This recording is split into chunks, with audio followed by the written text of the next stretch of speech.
Hello, Ma? Yeah, I just wanted to give you a call and let you know that I'm okay. Nobody got hurt. No. Everything's all right. I just wanted to let you know in case you heard anything, I'm okay. You know, it wasn't that bad, but, I'm just a little shook up. No, nobody got hurt. Everybody's fine. You know, I just got back from seeing When the Bough Breaks, starring Morris Chestnut and Regina Hall, but I'll be okay. I promise. Love you. We tried for a long time to get pregnant. It really put the two of us through hell. Hey, we're gonna have a family. Are you sure you still want to be a surrogate? Yes, I am. Look at her eyes. She means it. If we do this, we just wanna make sure that you and Anna are comfortable with it. We're down to our last viable embryo. The baby is your business. She took a home test. I'm gonna be a father. Mr. Mitchell is going to be taken in and charged with domestic battery. I don't have another place to stay. Yes, you do. Anna, we'd like you to stay here with us. If you ever come near Anna again, bust your head open. I love that dress. It's okay. You can admit it. She's beautiful. I told Laura she's lucky to have you. Hey, this is Mike from Real Black TV, and we had a movie meetup earlier this afternoon for the new Morris Chestnut, Regina Hall movie, When the Bough Breaks. And, you know what they say, fool me once, shame on you. Fool me twice, shame on me. Well, this is the third time that Screen Gems has done it, where they've packaged a beautifully cast movie with black folks in it that everybody, just from seeing the posters and the trailers, is going to want to go see. And they kind of came up short. I wanted to like this movie. I wanted to like this movie a lot because, like I said on the podcast, it doesn't have to always be about slavery and civil rights. I want to see escapism too. And I was really looking forward on the basis of the trailer for When the Bough Breaks. So on the plus side, shout out to Twinkie Bird. She's one of the top casting people in the business. She's been casting movies since Stomp the Yard.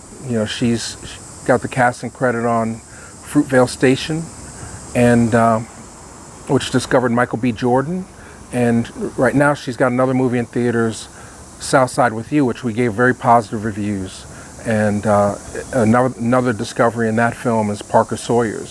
So, on the plus side, When the Bough Breaks, amazing casting, amazing cinematography, really good actors. This new actress, Jazz Sinclair, I never watched Rizzoli and Isles. I mean, she's kind of a new face.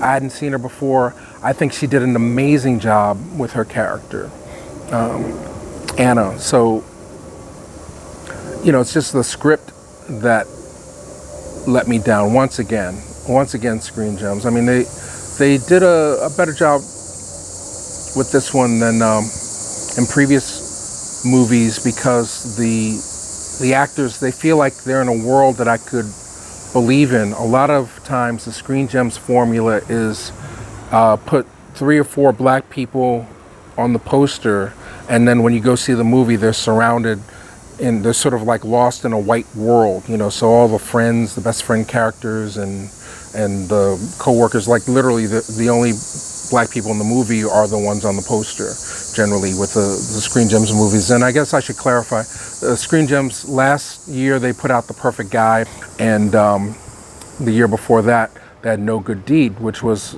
no good use of talent. When you have Idris Elba and Taraji P. Henson in a movie, you have to give them a script that is not written on an Etch-a-Sketch. And When the Bough Breaks, it just seems like more money was spent on the poster and the cinematography. I wouldn't be surprised if the top line item in terms of the screenwriting was buying a copy of Final Draft, because it really looks like they just made this thing up as they went along, and in its own, and the movie, it's sort of a slam dunk premise. I don't know if you've ever been in a car accident, but when you're in a car accident, it's sort of like, everything goes in slow motion and you can't believe that it's happening. and but there's nothing you can do to stop it. And that's literally the feeling that I felt when I was watching When the Bough Breaks, because there are a couple moments in the movie. There's one key moment where the movie just completely goes off the rails, and you're watching this happen, and you're like, why? The movie was going perfectly fine the way it was. I mean, I'm not expecting a whole lot from this movie. It's a formulaic thriller. You know, it's bad enough it's PG-13. You know, so it's just, you know, it really could be on TV, except for the violence.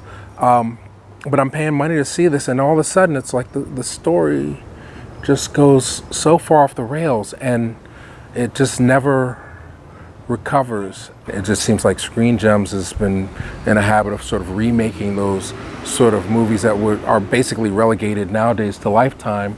And the novelty is if you put a black cast in it and put it in theaters and not preview it for anybody, automatically you're going to get $15 to $20 million on opening weekend because we're bored. Well, I'm sorry to say, Screen Gems, there are just so many more choices now in theaters and on television that you can't really do this kind of lazy filmmaking to us. And so I'm saying stay at home. You know, watch Atlanta, watch Queen Sugar, wait for Insecure. You know, those are more realistic depictions of black folks. If you really want to see a movie, save that $10. Go see Birth of a Nation or Moonlight or something. You know, but this is really, it's like below B, and it really falls on just lazy screenwriting. It's really paint by numbers filmmaking, and like I said, I really wanted to like this. I'm extremely disappointed, but you know, I kind of saw it coming. You know, but yeah, stay home this weekend. Get caught up on Queen Sugar.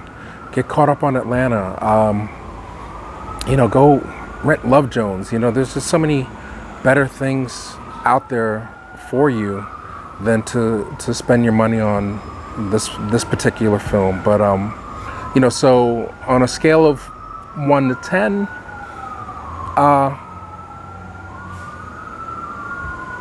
I mean, I like the girl. I like Jazz. I'll give it like a 3 or 4, just for the casting. You know, but it's tries so hard not to be predictable that it just completely becomes unbelievable, and you know, it's just a letdown and a complete waste of talent for the actors, and then if you're looking at it to see strong women characters, they're there to a certain extent, but then again, it goes off the rails, and suddenly this movie, which is about trying to keep a family together, suddenly becomes a male fantasy, and one that if you put into your mind, it's not necessarily that sexy. If you want to see it, you know, I would just urge you not to pay. But thanks again for watching Real Black TV. Thank you for your support. Peace and blessings. See you next time.